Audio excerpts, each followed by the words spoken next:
இன்றைய நாளிலும் உங்களுக்கான வார்த்தை அவர் பார்த்து கொள்வார். ஆதியாகமம் 22ஆம் அதிகாரம் 8ஆம் வசனம். அதற்கு ஆபிரகாம், என் மகனே, தேவன் தமக்கு தகன பலிக்கான ஆட்டுக்குட்டியை பார்த்து கொள்வார் என்றான். இந்த சம்பவம் ஆபிரகாமுடைய விசுவாசத்தை சோதிக்கும்படியாக தேவனால அனுமதிக்கப்படுது.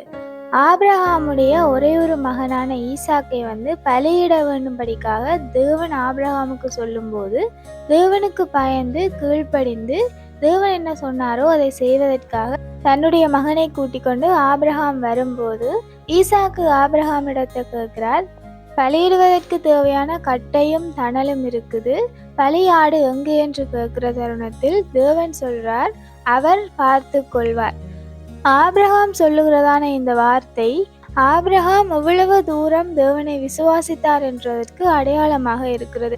கண்மூடித்தனமான விசுவாசம், கண்மூடித்தனமான நம்பிக்கை தேவன் மேலே ஆபிரகாமுக்கு இருந்தது.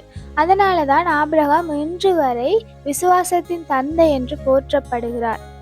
இப்படிப்பட்டதான ஒரு விசுவாசம் எல்லோருக்குமே தேவன் மேலே இருக்க வேணும். என்ன நடந்தாலும் எது வந்தாலும் அவர் பார்த்து கொள்வருங்கிற கண்மூடித்தனமான விசுவாசம் தேவன் மேலே எங்களுக்கு இருக்கணும்.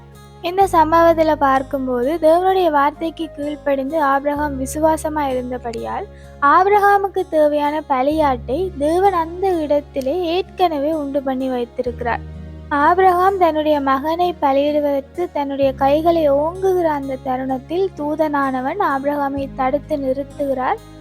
ஆபிரகாம் கண்களை ஏறெடுத்து பார்க்கும்போது ஒரு புதரில் கொம்புகள் சிக்கியபடி ஆட்டு கடாவை காண்கிறார். அந்த கடாவை கொண்டு தேவனுக்கு பலி செலுத்துகிறார்.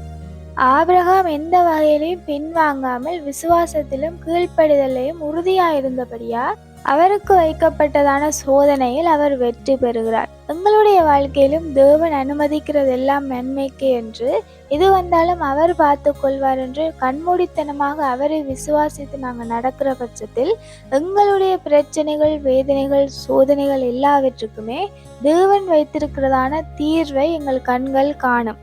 இந்த சம்பவத்துல ஆபிரகாமை தேவன் சோதிக்கிறார். ஆனாலும் ஆபிரகாமுக்குரிய தீர்வை ஏற்கனவே உண்டு பண்ணி வைத்து விட்டார். எங்களோட வாழ்க்கையிலும் தேவன் அனுமதிக்கிற எல்லா பாதைகளிலுமே அவர் பார்த்து கொள்வார் என்ற ஒரு விசுவாசத்தோடு நாங்கள் கடந்து செல்லும் போது தேவன் எங்களுக்கு வைத்திருக்கிறதான ஆசீர்வாதத்தை நாங்கள் கண்டறியலாம். Have a hopeful day.